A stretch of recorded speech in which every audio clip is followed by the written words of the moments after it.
Si vous voulez closer, faites-les bosser. Inscrivez dans votre mémoire cette petite phrase précieuse. Oui, vos clients, si vous voulez faire en sorte qu'ils s'engagent, ont besoin d'être impliqués dans le processus commercial.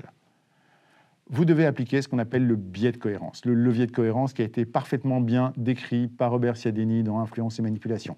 Qu'est-ce que c'est que le biais de cohérence? Eh bien, c'est simplement le fait que si nous commettons une action qui va déjà dans un sens, nous avons psychologiquement beaucoup plus envie de continuer la suite d'actions qui vont dans le même sens. On a du mal à revenir sur nos pas, on a du mal à brusquement changer d'avis et de comportement. Notre cerveau adore la cohérence et plus vous l'impliquez dans une action qui va déjà dans un sens, plus vous avez de chances que votre client continue dans ce sens-là.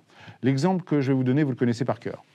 Vous vous faites alpaguer par un jeune qui a décidé de vous demander d'aider la planète, la nature, d'aider le tiers-monde. Et quelque part, avec les meilleures intentions du monde, il va avoir comme ambition de vous faire souscrire à une formule d'investissement de 10 € par mois, par exemple.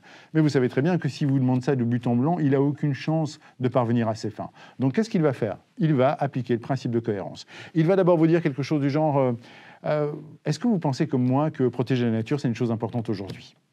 Essayez de répondre non à cette question. Bien entendu, moralement, la majeure partie d'entre nous va répondre oui.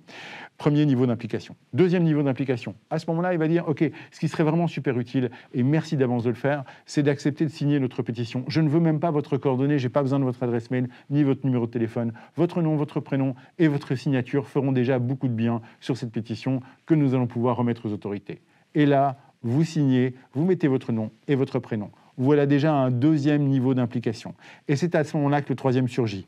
Merci d'avoir déjà fait ce que vous venez de faire. Ce qui serait encore plus génial, si vous avez encore 2 secondes, c'est prendre un autocollant. Il ne coûte que 5 € et ces 5 € vont faire beaucoup de bien à l'autre bout de la planète pour protéger la cause à laquelle vous êtes sensible.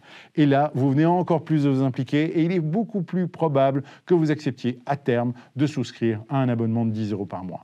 Cet étudiant ou ce jeune militant a parfaitement utilisé le principe de cohérence. Et vous, comment vous pouvez l'utiliser? Eh bien, c'est très simple. Trouvez les actions qui vont dans le sens du changement que votre client veut réaliser en travaillant avec vous. Vous vendez, je ne sais pas, des systèmes énergétiques qui vont faire gagner énormément d'économie et d'énergie à vos clients. Superbe. Avant de les rencontrer, faites-les travailler. Demandez-leur de rassembler les factures, demandez-leur d'établir des comparatifs, demandez-leur déjà d'analyser les postes qui consomment le plus d'énergie au sein de leur entreprise pour pouvoir ensuite, avec ces datas et ces données, être beaucoup plus pertinent. Mais le simple fait qu'il ait déjà réfléchi et déjà agi en ce sens va l'amener à plus loin, accepter plus rapidement son changement.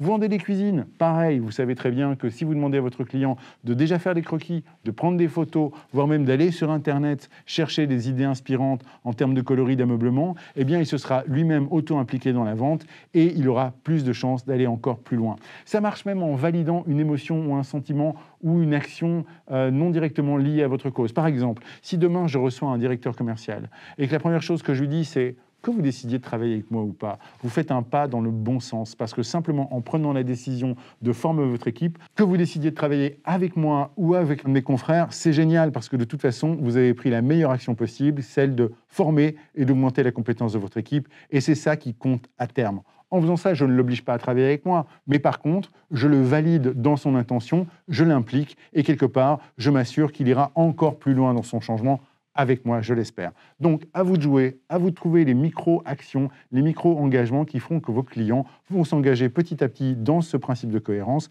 afin de pouvoir augmenter significativement votre taux de closing. On se retrouve dans une prochaine consultation de Dr Sales et n'oubliez pas que la santé de votre entreprise dépend avant tout de la santé de vos ventes.